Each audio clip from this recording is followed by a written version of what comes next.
Greetings and welcome to this week's edition of 401k Real Talk.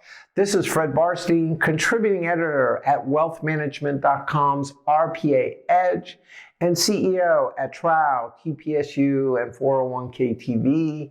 I review all of last week's stories and select the 5 most important and interesting ones, providing open, honest, and candid discussion you will not get anywhere else. So let's get real. First story, in a bold move, the Standard acquired Acquiresurians' DC business, increasing their overall assets by $17 billion, or almost 60%. Though not close to the Fab Five in assets or participants, it signals a strong commitment to their DC division by the Standard's Japanese parent, Yasuda Life.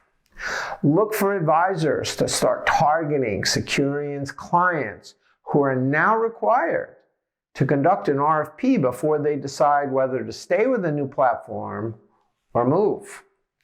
And as advisors of Acquiresurians plans defend and scramble to retain clients, and many more acquisitions on the horizon as the almost 50 national record keepers continues to consolidate, the question is not who's next.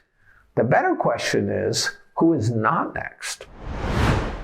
Next story, and just as one company exits the DC record-keeping business, another enters. Multiple sources have indicated that LPL will be offering record-keeping services to their 18,000 advisors. While most broker-dealers have exited the record-keeping industry because of potential conflicts of interest and limited distribution, Raymond James bucked the trend recently by buying niche provider NWPS.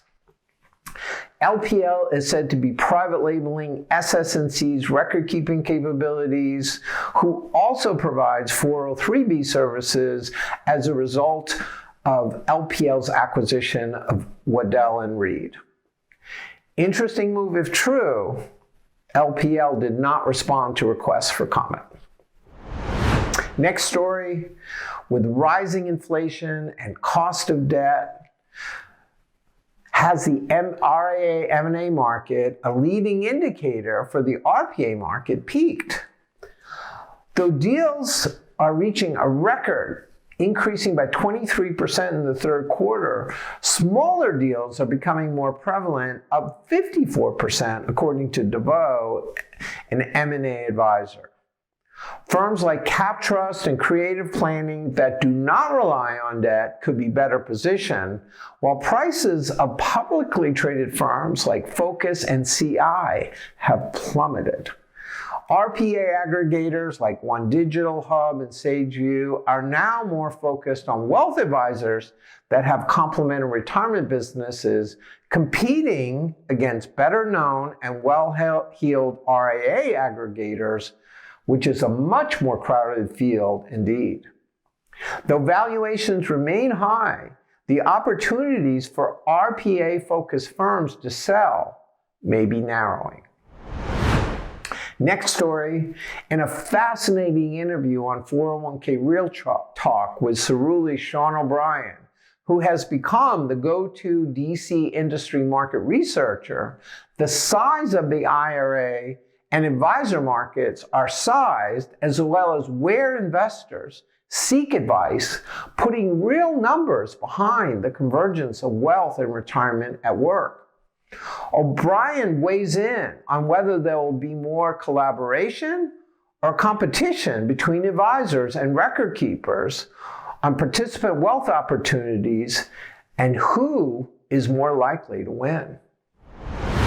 Finally, congratulations to Grant Arends, recently named a top advisor by Plan Outcomes, or TAPO, by 401k specialists at the Wealth at Work conference in Vegas last week.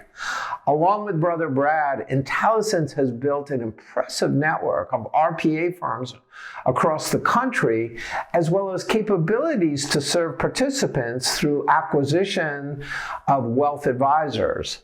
His quote at the conference was, "We aim to overserve, the underserved. Though not as big as some other RPA aggregators, Intellicent is actually executing on the convergence of wealth, retirement, and benefits at work, with funding from cash flow and their sale of their record-keeping division to Arends in 2016, allowing them to maintain their independence and flexibility for now. So those were the most important stories from the past week. I listed a few additional others that I thought were worth reading. Please let me know if I missed anything or if you have any comments. Otherwise, I look forward to speaking to you next week on 401k Real Talk.